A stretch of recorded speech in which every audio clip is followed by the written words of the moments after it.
call me a god. Everyone welcome back to the channel. देखते हैं कल हम निफ्टी और बैंक निफ्टी को किस तरह से ट्रेड कर सकते हैं। तो अगर आप आज का मार्केट देखो तो आज का मार्केट बहुत ही अच्छा मार्केट था, इवन दो मार्केट गिर रहा था। तो अगर आपने कुछ स्टॉक्स बाय करके रखे हैं, अगर आपका पोर्टफोलियो नीचे जा रहा है तो डोंट वरी, ये होते रहते हैं मार्केट में। तो लेकिन अगर आपने एक इंट्राडे ट्रेडर हो, अगर आप एक शॉर्ट टर्म ट्रेडर हो, तो यहाँ पे आपको बहुत अच्छा फ़ायदा हुआ होगा। आज मार्केट खुल के एक रेड कैंडल गया, उसके बाद कंटिन्यूसली रेड कैंडल्स बनाते हुए चला गया। तो आपने किसी भी पॉइंट पे अगर एक पुट बाय किया होगा या फिर एक कॉल सेल किया होगा तो यहाँ पे आपको 100% प्रॉफिट हुआ होगा। आज का मार्केट बहुत इजी मार्केट था। अगर आपने आज के मार्केट में भी प्रॉफिट नहीं कमाया और आपको उल्टा लॉस हुआ होगा, अगर आप एक रिवर्सल के लिए यहाँ पे ट्राई कर रहे हो या फिर आपने किसी भी तरह से एक कॉल बाय करके रखा है, आपका कोई सिस्टम है, तो I think you need to rethink about your trading practices. आपको अपनी जो ट्रेडिंग जो प्रैक्टिसेस है उसको फिर से आपको रिफ़्रेश करना होगा। आपको ये ध्यान देना होगा कि कहाँ आप लैग कर रहे हो। थोड़ी मेहनत आपको करनी होगी, क्योंकि आज का जो मार्केट था बहुत इजी मार्केट था। मार्केट नेगेटिव खुला, so always grow with the flow of the market. Market नीचे जा रहा है तो किसी भी पॉइंट पे आप एक पुट ले सकते थे और यहाँ पे आपको प्रॉफिट 100% श्योरिटी होता। मार्केट में रिवर्सल भी बहुत ज़्यादा कुछ आया नहीं, मार्केट कंटिन्यूसली एक फ्लो में गया था। तो ये बहुत ही ईजी मार्केट था आज के लिए, अगर आप एक इंट्राडे ट्रेडर हो। बात करें अगर कल की मार्केट की, तो कल हम क्या कर सकते हैं, पहले देखते हैं हम डेली चार्ट पे। अगर डेली चार्ट पे देखो तो यहाँ पे हमें दो सपोर्ट जोन दिख रहे हैं। एक है ये which is around 44,000 and the second support जो आपका भी फिलहाल दिख रहा है वो दैट इज़ अराउंड 44,500 के आसपास। तो यहाँ पे दो सपोर्ट जोन हमें दिख रहे हैं। तो इस एरिया में हो सकता है कि बैंक निफ्टी आए और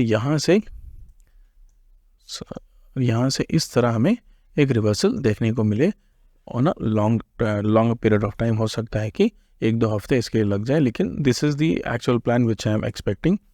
तो देखते हैं कल हम किस तरह ट्रेड कर सकते हैं।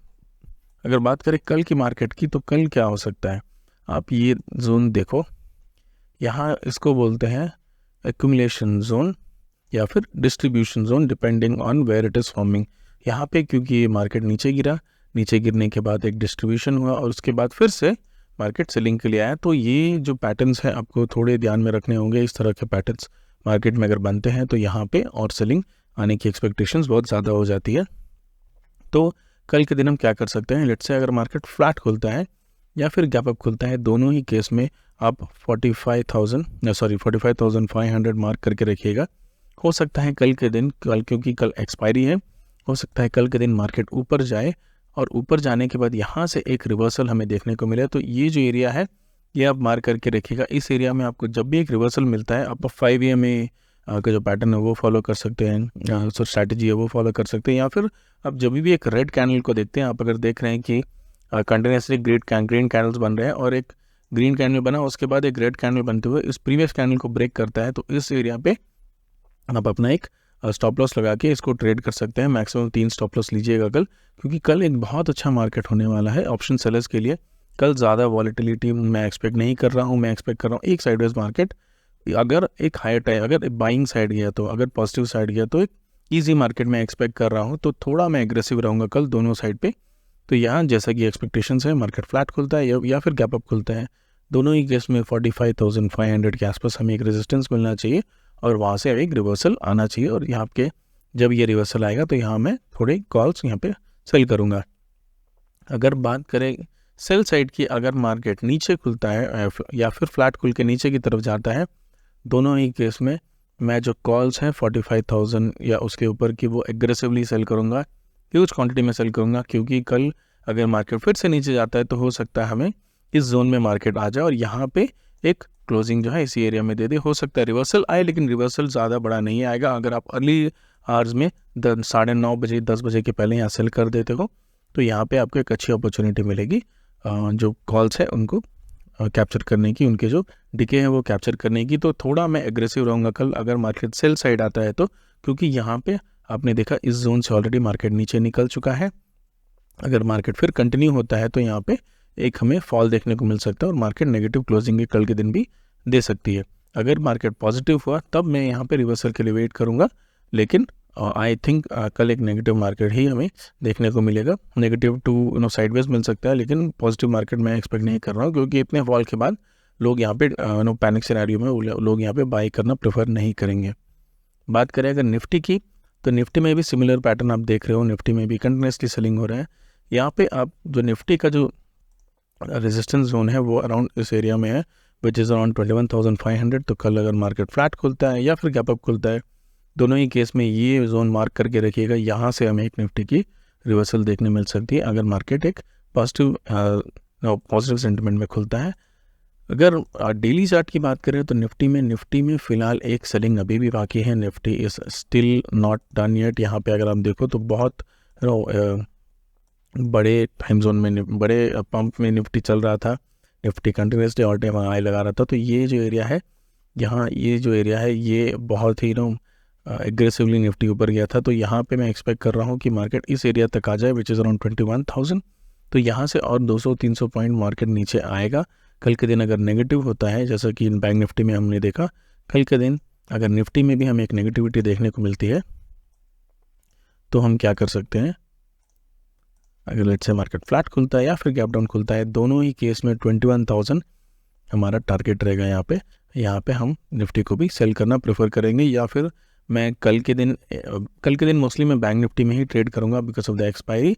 लेकिन अगर निफ्टी इस तरह के मोमेंट एक देता है तो मैं क्या करूँगा, 21,300 के आसपास या फिर 21,250 के आसपास जितने भी कॉल्स हैं उनको सेल करूँगा।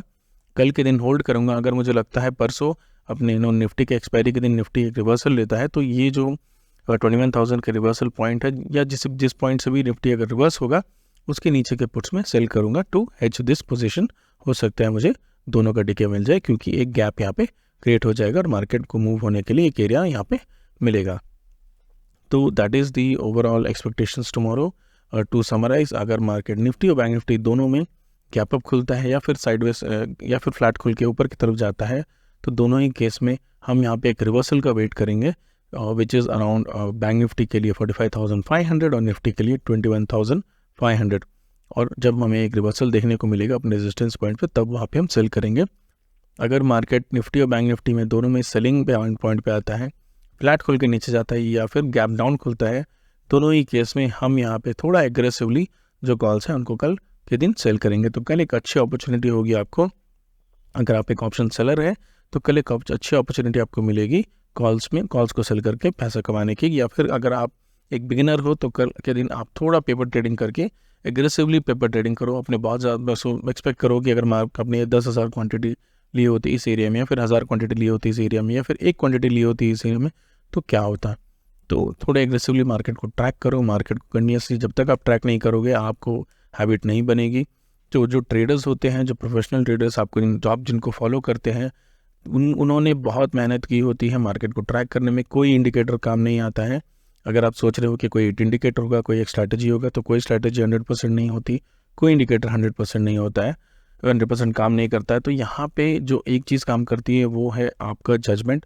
आप मार्केट को डायनेमिकली किस तरह जज करते हो, ईच एंड एवरी मूव आपको पता होना चाहिए। फॉर एग्जांपल आप बात करो बैंक निफ्टी की, तो बैंक निफ्टी में मैं ऑलमोस्ट मुझे लगता है 6 से 7 साल से ट्रेड कर रहा हूँ। तो बैंक निफ्टी के बहुत सारे मूव्स मुझे समझ में आ जाते हैं कि इस तरह बैंक निफ्टी बिहेव करता है। तो जो बिहेवियर है एक पर्टिकुलर इंडेक्स का या फिर स्टॉक का, वो आपको धीरे धीरे समझ में आने लगता है और आप उसको ट्रैक करते हो कि वो किस तरह से मूव कर रहा है। वॉल्यूम वगैरह किसी भी चीज़ की ज़रूरत नहीं है। एक बार आप अगर किसी भी इंस्ट्रूमेंट को अच्छे से पढ़ लेते हो और उससे फेमिलराइज हो जाते हो रेगुलर ओवर द ईयर्स, तो आपको जो ट्रेड करना है बहुत ईजी हो जाता है, आपकी ट्रेडिंग जर्नी बहुत ईजी हो जाती है। तो ट्राई करें। मोस्टली अगर आप ऑप्शन सेलर या ऑप्शन बायर है तो बैंक निफ्टी में ही ट्रेड करें कंटिन्यूसली। बहुत सारे इंडेक्सेस आजकल बहुत सारे इंडेक्सेस दूसरे भी आ रहे हैं। फिर निफ्टी है, मिड कैप है, सेंसेक्स है, उसमें ट्रेड करने की कोशिश ना करें। हो सकता है सिर्फ एक इंडेक्स ले और कंटिन्यूसली उसको रोज़ ट्रैक करें और रोज छोटे छोटे ट्रेड ले प्रैक्टिस के लिए। स्टॉक्स में अगर आप करते हैं तो निफ्टी और बैंक निफ्टी और फिर ऑप्शन सेलिंग आप मत ध्यान दें, ओनली स्टॉक्स पे ही ध्यान दें। तो किसी एक चीज़ में एक्सपर्टाइज होने की कोशिश करें। So that is all for today. देखते हैं कल मार्केट किस तरह से बिहेव करता है। अगर आपको इस तरह के अपडेट्स अच्छे लगते हैं तो please do subscribe to the channel. Thank you.